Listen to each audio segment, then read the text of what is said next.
Keesokan paginya, seorang penggembala kambing lewat di tepi hutan. Ia mencium bau anyir dari arah gubuk. Bau yang tak biasa, menyengat, menusuk hidung. Dengan langkah ragu, ia mengintip lewat celah dinding.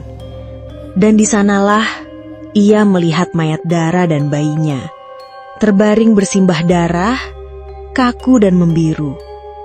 Wajah Dara damai, tapi ada senyum yang aneh di bibirnya. Senyum tipis, seolah ia masih memeluk sesuatu yang tak terlihat. Warga pun datang. Lalu mereka menggali tanah di belakang gubuk itu. Tanpa belas kasih, mereka menguburkan mayat Dara dan bayinya tanpa doa, tanpa upacara, dan tanpa batu nisan. Hanya ditutup tanah dan daun kering. Bagi warga desa, Dara adalah aib, dan aib harus dilenyapkan secepat mungkin. Malam-malam berikutnya, sesuatu berubah. Angin di sekitar hutan bambu menjadi lebih dingin. Beberapa warga mengaku mendengar suara tangisan bayi dari arah gubuk itu. Tangisan lirih yang memanggil-manggil, lalu berubah menjadi tawa pelan perempuan. Tawa yang sangat mengerikan. Tawa yang belum pernah mereka dengar. Anjing-anjing desa menggonggong tanpa sebab, terutama jika lewat dekat hutan. Di desa itu, seorang anak kecil bahkan berkata ia melihat tante muda berbaju putih menggendong adik kecilnya berdiri di bawah pohon pisang di belakang rumahnya. Ia mendengar suara dari wanita itu berkata, "Nak, kelak besar jadilah orang baik, karena dunia manusia hanya baik sesaat, namun buruk selamanya." Lalu wanita itu menghilang. Tak ada yang berani menyelidiki.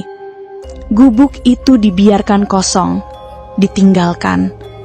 Tapi malam-malam di desa itu tak pernah lagi terasa tenang, karena arwah Dara belum merasakan ketenangan dan keadilan. Sejak malam itu, warga desa mulai mempercayai bahwa arwah Dara belum benar-benar pergi. Tubuhnya mungkin terkubur, namun jiwanya tetap berkeliaran, terikat oleh kesedihan, terikat oleh kehilangan, terikat oleh luka yang tak pernah benar-benar sembuh. Di desa itu, suara tangisan bayi sudah menjadi hal biasa di tengah malam. Kadang terdengar pelan, seperti rintihan, kadang menggema dari balik rumpun bambu. Tapi yang paling menakutkan oleh warga desa itu dan membuat bulu kuduk merinding bukanlah tangisan itu, melainkan tawa. Tawa lirih, tawa menyayat, tawa lengking, tawa bampuan, dan kadang rintihan tangisan. Suara itu terdengar di seluruh penjuru desa. Suaranya kadang terdengar dekat, padahal tak ada siapa-siapa. Kadang terdengar dari atap rumah, kadang dari bawah jendela, dan kadang duduk di setiap pos ronda dengan menggendong bayinya. Sorot matanya tajam, seolah melihat sesuatu. Beberapa hari, seorang warga desa ditemukan tewas di tepi jalan setapak, tak jauh dari gubuk atau kuburan Dara. Lehernya bengkok, di ubun-ubunnya keluar darah seperti ada sesuatu yang dicabut.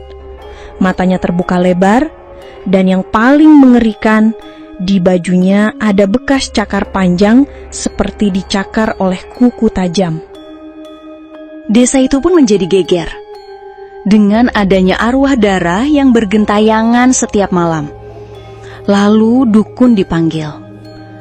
Sore itu, di makam Dara dan bayinya yang tak berbentuk, ritual digelar, sesajen ditabur. Tapi ketika malam tiba, suara itu tak pernah berhenti. Bahkan mulai muncul di desa bagian tengah.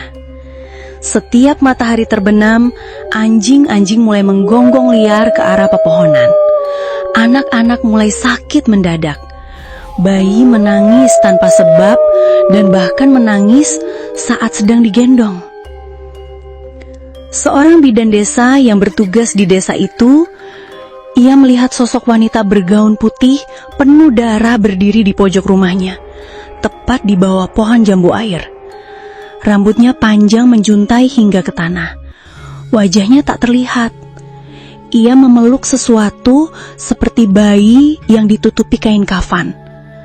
Lalu ia mendengar tangisan bayi, seperti bayi yang sedang lapar. "Jangan nangis, Nak. Biar ibu yang susui." Suara itu berkata, lembut tapi dingin, disertai dengan suara tawa yang terasa sakit. Bidan itu pun menjerit dan pingsan. Saat ia siuman, ia menceritakan hal itu. Namun, malam itu juga, mereka memilih meninggalkan desa itu bersama rekan kerjanya dan tak pernah kembali. Di tengah ketakutan itu, kepala desa akhirnya memanggil seorang kiai tua dari kampung seberang. Sore itu mereka bersama warga mendatangi tempat kuburan Dara dan bayinya. Di sana mereka membacakan doa, menyiram air yasin di sekitar gubuk, lalu membakar dupa di dekat kuburan Dara. Namun di malam harinya, kiai itu bermimpi buruk. Dalam mimpinya, ia berada di tengah hutan bambu. Kabut tebal menyelimuti di sekeliling, lalu dari balik kabut, Dara muncul. Wajahnya pucat, matanya hitam legam. Ia menggendong bayinya yang diam, kaku, dan membiru. "Kalian mengubur kami tanpa doa, tanpa nama, tanpa cinta, tanpa belas kasih. Kalian mengubur kami seperti mengubur bangkai binatang," ucapnya lirih, menangis, dan tertawa. "Jadi, jangan salahkan aku bila aku tetap di sini." Kiai itu terbangun dengan tubuh gemetar dan keringat dingin. Keesokan harinya, ia hanya berkata, dia tidak ingin pergi. Dendamnya lebih dalam dari apa yang kalian tanamkan. Sejak saat itu, warga desa tersebut satu persatu meninggalkan desa itu, termasuk ibunya. Sejak saat itu, gubuk Dara runtuh. Hanya menyisakan sedikit gundukan tanah dan bebatuan yang tak teratur, dan pohon bambu. Tak ada yang berani membangunnya kembali. Di malam-malam tertentu, terutama saat bulan gelap, suara Dara dan bayinya masih terdengar. Kadang tangisan lirih, kadang tawa serak, kadang tawa melengking. Begitulah kisah tentang Dara, seorang wanita muda dan cantik yang mati dalam kesepian, yang mati tanpa dilihat, dan mati tanpa keadilan. Ia kembali dalam wujud dendam. Kini, ia dikenal dengan satu nama yang ditakuti, yaitu Kunti Lanak.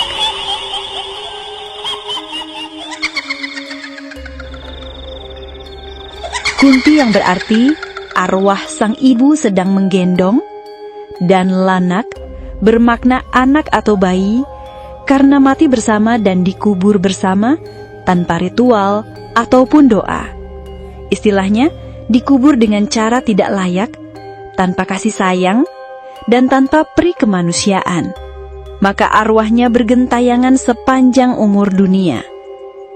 Ia bukan hantu biasa, tapi jiwa yang hancur oleh pengkhianatan, aib, dan kematian tak wajar. Ia tak ingin meneror semua orang. Ia hanya ingin dunia tahu bahwa dirinya pernah hidup dan pernah sangat tersakiti. Dan jika kamu berjalan sendirian melewati pohon bambu dan mencium bau bunga melati yang sangat kuat, jangan pernah menoleh. Karena bisa jadi dia sedang berdiri di belakangmu, menggendong bayinya, dan berkata, "Aku di belakangmu."